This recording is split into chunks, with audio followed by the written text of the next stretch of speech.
Hey everyone, it's Michelle Kelsey from the Nanny Solution and Nannies on Call. And today I saw an article in the Vancouver Sun that is absolutely wild. A family in Vancouver is suing their nanny for quitting. The whole thing is just wild, and I'm going to share my reaction with you today. So this couple, David Aaron and Gloria Garofalo, hired an Irish nanny back in September to look after their two children. Roisin, hopefully I'm saying that right, everything seemed to be going fine until Roisin told them she may be getting sick, and they sent her home so as not to get the children sick, which is totally understandable. That's where things went wrong, because a few days later, Roisin quit. And now the parents are taking her to court. I've been running a nanny agency for almost 25 years, and I have never seen anything like this. This is a new one. So let's break down this crazy story. Okay, the parents say that they had explicit commitment for Roisin to work until December, but she quit in October, leaving them in a bind for childcare. Now they're saying her leaving caused them financial damage because they couldn't work as much. And get this, they're also suing her for punitive damages because of the egregious disregard to the interest of the children. Egregious disregard? Seriously? This is truly hard to believe. I understand that it's difficult to find quality childcare, and I also understand that it's disruptive when a nanny quits or leaves. But to sue them for quitting is just crossing a line. And to claim she didn't care about the children because she quit? Come on. She may have had a really good reason. We actually don't know the whole story here, and we don't have all the details quite yet.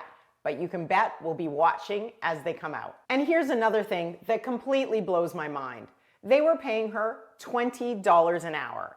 Minimum wage in BC is $17.40. At the Nanny Solution, we have not placed a full-time nanny in a position for less than $30 an hour in over 5 years.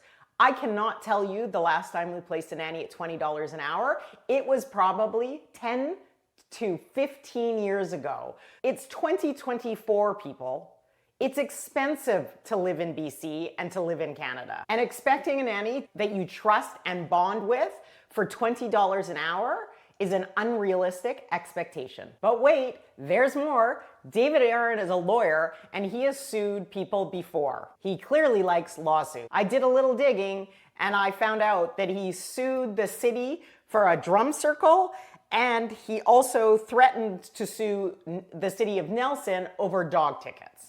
I mean, this guy really seems to love to take people to court, waste people's time, and waste people's money. Look, in British Columbia, we have employment standards, but the specifics of Roisin's contract haven't been disclosed, and we may see those later if it goes to court. Even with a contract, nannies, like most employees, have the right to quit at any time. There is something called reasonable notice, which means that it's generally recommended that employees give a couple of weeks of notice to their employer before leaving. But sometimes things happen and employees have to leave sooner. I'm not saying Roisin is perfect here. She could have done things differently. But to slap her with a lawsuit? Really? What these parents really need to do is take some time and find quality childcare. And this time, pay them fairly and treat them with respect. What this whole situation really highlights is the challenges of finding reliable childcare. It's not only tough for families, but it's also tough for nannies.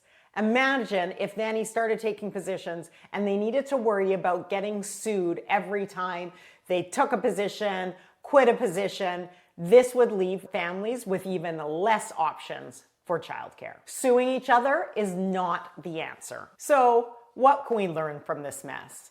Nannies, it's really important to understand the contracts you're signing and your responsibilities within those contracts. Make sure you're always having open communication with the families about issues you're having or things that aren't working for you.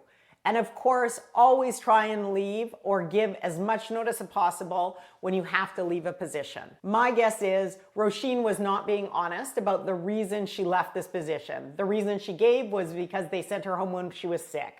No nanny leaves a position because a family paid them to go home and rest up when they were sick.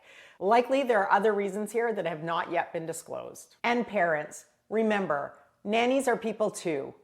make sure you compensate them fairly, offer them benefits, and treat them with the respect they deserve. And of course, always have a backup plan in case your nanny is sick or needs to leave. Honestly, this whole situation is just ugh. I can't believe after so long in the industry, we're seeing families now suing nannies for quitting their jobs. Ultimately, parents, don't you want a nanny who wants to be there, who loves your children, who you trust and respect, and who feels the same about you? If they're gonna leave the last minute, they were not the right nanny for you, and you likely need to find someone better suited for your family. Let me know what you think in the comments below. I'm not sure what else to say, but I'll be watching this story closely. And Roisin, if you need any help, feel free to reach out to us.